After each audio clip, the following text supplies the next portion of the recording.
technically, I would call HR and they would tell me to turn it off and turn it on. And that's about as technical as I get. So as we do the research from this, we kept telling ourselves that when we would meet every week, got to keep it simple. This book is Definitely. for people that are fearful.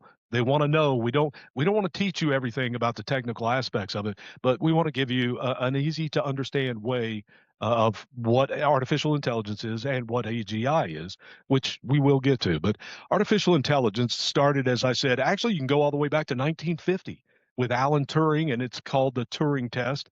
And simply defining artificial intelligence is an entity or a computer or anything like that that can do something as well as a human being. That's as simple as it is. So artificial Yeah. intelligence in the book, in the first part of the book, we talk about Deep Blue, and that was the computer that beat the world chess champion in 1997. A lot of people remember that, so we wanted to use that story. That was artificial intelligence. It could compute 200 million chess moves in seconds. And Crazy. people were just amazed that this computer beat a person. It was a big story. It was 1997. But if you sat in front of it, Daria, with a checkerboard, it wouldn't make the first move. It wouldn't have a clue. It is only Yeah. rigidly It's programmed trained. to Yeah. play chess, correct? And that's still kind of where we are. It's still very narrow. It's still very rigid. And um, however, there are things called black boxes with when the developer of the AI can't explain it.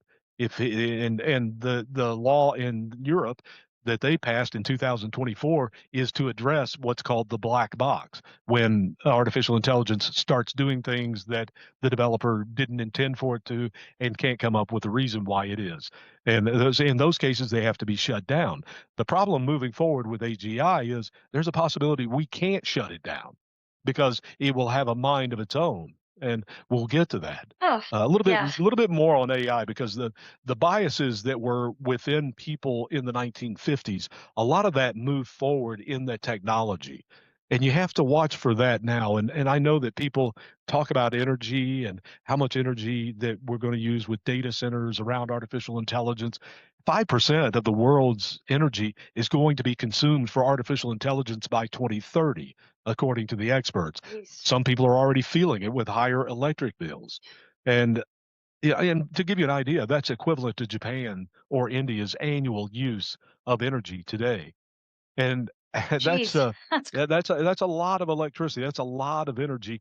And then you can tie all that in with so much of the national security strategy that you see being used in America right now, believe it or not. When you look at Greenland, the largest deposits of rare earth minerals in the world are in Greenland. The only country capable of getting it out is China. So, you can connect those yeah. dots that The what Donald Trump implications. is, yeah, correct. And also in Venezuela as well. It's not just gas, but it is rare earth minerals. Also in the Central Triangle with the rare earth minerals there. So yeah, you have to fully understand the chessboard that world governments are playing on right now. You have to understand artificial intelligence. That's how transformative this is for the 21st Hmm. century. We're having to live with it. You can bury your head or you can learn about it, and that's what what we wrote the book for. I want to appreciate the book, and absolutely. I mean, I'm reading it and now, and I do love the way that you just explain it for everyday people. You give them the information they need without getting like too deep in the weeds where it just goes over your head.